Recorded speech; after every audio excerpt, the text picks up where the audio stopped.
about your people. Our lives aren't easy. Resources are scarce, and we are constantly on the move. Everything we do must in some way contribute to the continuation of the migrant fleet. There are 17 million Quarians in the flotilla, and each of us relies on the others for survival. The bonds among my people are strong.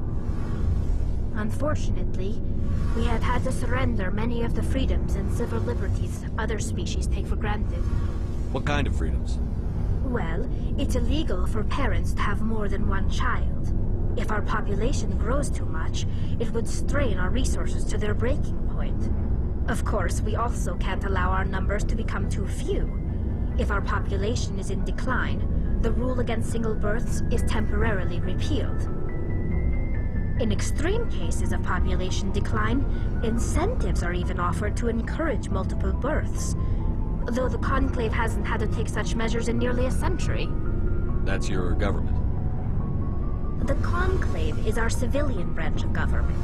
Each ship can elect a representative to serve on the Conclave and make decisions that affect the fleet as a whole. On matters that affect an individual ship, however, the captain has the final say. It's a tradition that dates back to the early days, when the fleet was governed by martial law. Fortunately, most captains nowadays are smart enough to have an elected council from their crew to give them advice and guidance. So the ultimate power rests with elected officials. In practice, the Conclave and the respective council for each ship tend to set the rules that govern our daily lives.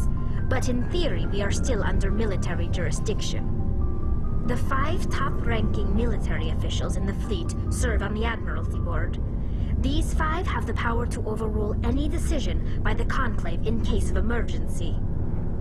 To do so requires unanimous agreement among the Admiralty, and they can only do this once. After that, the entire board must resign their posts. It's a safeguard that served us well. In nearly 3 centuries, the Admiralty Board has only overruled the Conclave 4 times.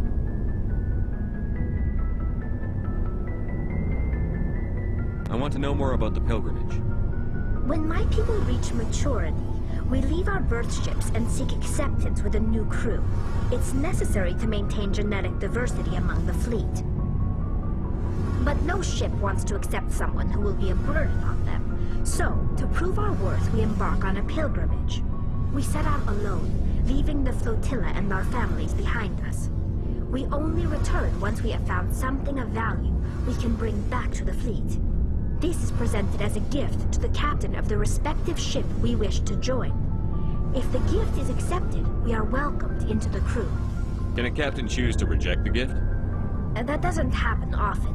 Most captains are eager to increase the size of their crew. It increases their own standing in our society. Even when a gift is not particularly valuable, the captain usually accepts it out of a sense of tradition. However, there is a stigma to presenting a substandard gift. It's not the best way to make a good impression on a new community. Most pilgrims don't return until they find something worthwhile. I can't believe they just send you off alone. It's not like they just cast us out. Before we leave, we are given lessons in how to survive outside the flotilla, and given gifts to help us on our journey. We also receive implants to fight off sickness and disease. Generations of living in an isolated and highly controlled environment have left our immune systems weaker than most. By the time we leave the fleet, we are well equipped for the pilgrimage. This is a rite of passage for all Quarians. If it were dangerous, our numbers would suffer. Virtually every pilgrimage ends with a triumphant return and the ritual presentation of the gift to one of the fleet's captains. I want to talk about something else. Like what? I want to know more about the Geth. I doubt I can tell you anything you don't already know. It's been almost 3 centuries since they drove my people into exile. All I know is the story of their origins, what they were when we created them, and how they turned on us. Interesting. The Geth were originally created to serve as an automated manual labor force. Initially, their intelligence was as limited as any VI. Over time, we made small modifications to their programming to allow them to perform more varied and complex tasks, bringing them closer and closer to true AI status. How come the Council didn't step in and stop you? This wasn't true AI research. We may have been skirting the bounds of the law, but we never did anything that was actually illegal. The changes were so insignificant, so gradual, that we were able to control them. Or so we thought. But one thing we underestimated was the power of the neural network. A million Geth thinking simultaneously created an inherently unstable matrix. So, the Geth share brain power? Many of the Geth's logic systems were designed to work in concert with other nearby Geth. Basically, the more of them you have in the group, the smarter they are. So there's some sort of group consciousness? No, nothing like that. They cannot share sensory data or information. Their programming cannot handle that much simultaneous input. Each Geth maintains an individual awareness and identity. The neural network only operates on a process-based level. It's basically the synthetic equivalent of a subconscious.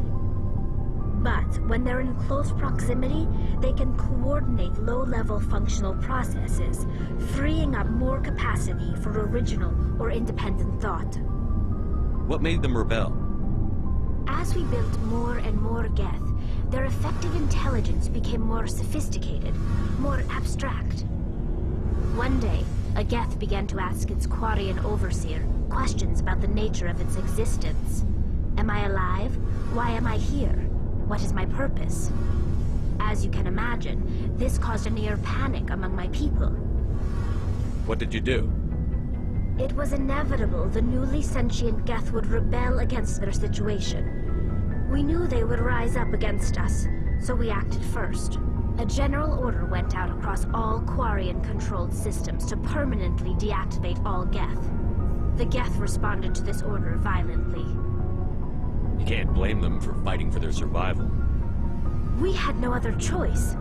The Geth were already on the verge of revolution. By acting quickly, we had a chance to end the war before it began. The hope was that most of the Geth would still be little more than machines, incapable of organized resistance. But they had progressed much further than anyone anticipated. The war was long and bloody. Millions upon millions of Quarians died at their hands. In the end, we were forced to flee our own homeworld. We feared the Geth would pursue us, but they never came beyond the Veil. Now we drift through space, exiled, searching for a way to reclaim what was once ours. I should go. See you later.